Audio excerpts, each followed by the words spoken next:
Assalamualaikum warahmatullahi wabarakatuh.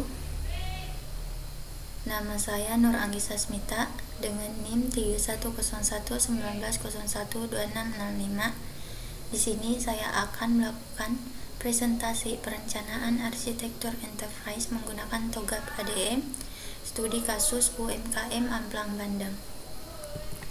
UMKM Amplang Bandeng merupakan suatu jenis usaha yang bergerak di bidang produksi dan penjualan jenis kerupuk di daerah Provinsi Kalimantan Selatan, Kecamatan Kelumpang Hilir, Kabupaten Kota Baru, Desa Langadai. Usaha kuliner yang dijalankan saat ini masih belum menggunakan penerapan SI atau TI dalam pergerakan bisnisnya, seperti pemesanan barang, keuangan, dan pendataan barang terkait persediaan dan semacamnya, sehingga belum memiliki sistem informasi yang berguna membantu aktivitas tersebut. Masalah yang terjadi pada usaha ini adalah proses bisnis yang dilakukan masih serba manual dan belum terkomputerisasi.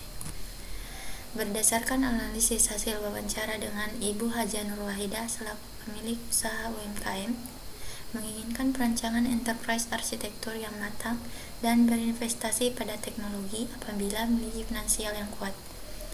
Perancangan enterprise arsitektur sistem informasi yang menggunakan arsitektur utama bisnis Amplang Bandeng ini guna memantaskan kebutuhan bisnis UMKM Amplang Bandeng.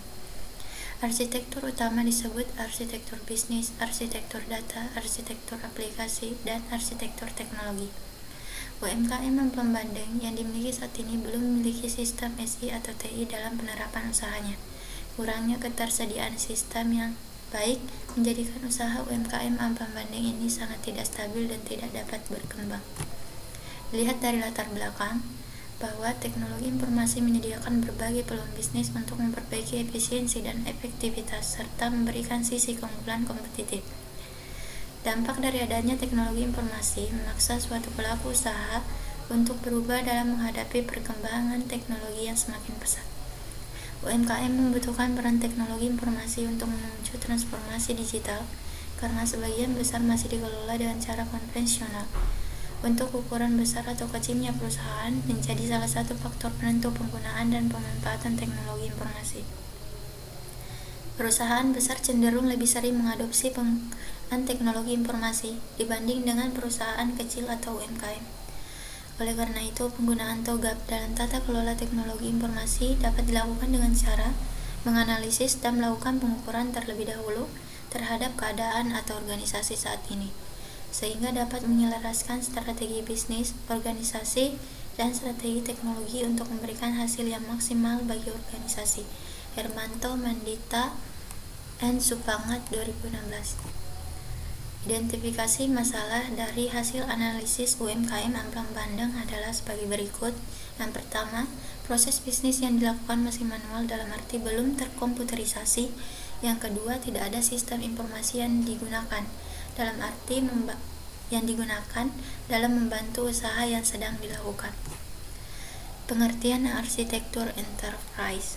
Menurut Federal Chief Information Officer dalam Surendro 2009, arsitektur enterprise merupakan basis aset informasi strategis yang menentukan misi, informasi dan teknologi yang dibutuhkan untuk melaksanakan misi, dan proses transisi yang mengimplementasikan teknologi baru sebagai tanggapan terhadap perubahan kebutuhan misi. Pengertian TOGAP ADM. The Open Group Architecture Framework atau biasa yang disebut dengan TOGAP adalah sebuah framework yang dikembangkan oleh The Open Group Architecture Framework pada tahun 1995. Awalnya, TOGAP digunakan oleh Departemen Pertahanan Amerika Serikat, namun pada perkembangannya, TOGAP banyak digunakan pada berbagai bidang seperti perbankan, industri manufaktur, dan juga pendidikan. Setiawan 2009, 3. Arsitektur Development Method atau sering disebut dengan ADM merupakan metodologi logik dari TOGAP yang terdiri dari 8 fase utama untuk pengembangan dan pemeliharaan teknikal arsitektur dari organisasi. ADM membentuk sebuah siklus yang iteratif untuk keseluruhan proses antar fase dan dalam tiap fase, di mana pada tiap-tiap keputusan baru harus diambil. Setiawan 2009, 4. Berikut perencanaan arsitektur enterprise pada usaha UMKM Amplang Bandeng. Preliminary fase. Pada fase ini terdapat beberapa tahapan, yaitu prinsip-prinsip perencanaan arsitektur dan identifikasi 5W+1H. Berikut tabel prinsip perencanaan arsitektur. Nomor 1 yaitu prinsip bisnis, adalah arsitektur yang dibuat harus sesuai dengan tujuan aktivitas, serta tugas pokok dari fungsi yang ada di UMKM Amplang Bandeng. Yang kedua, prinsip aplikasi. Aplikasi harus user friendly atau mudah digunakan oleh user, sehingga user dapat fokus pada tugasnya. Yang ketiga, prinsip data. Data dikelola dengan baik untuk memastikan tempat penyimpanan, akurasi, dan data dapat diakses kapanpun dan dimanapun data dibutuhkan.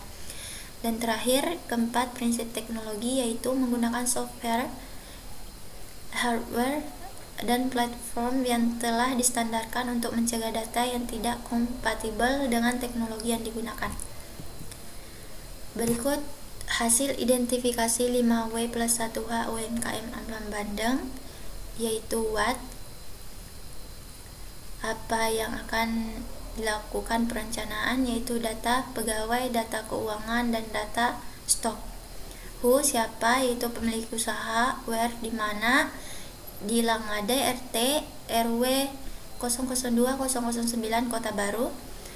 When, kapan pembuatannya, yaitu pembuatan sistem UMKM Bisnis 2021. Yaitu why, mengapa, yaitu pertama, proses bisnis yang dilakukan masih manual dalam arti belum terkomputerisasi.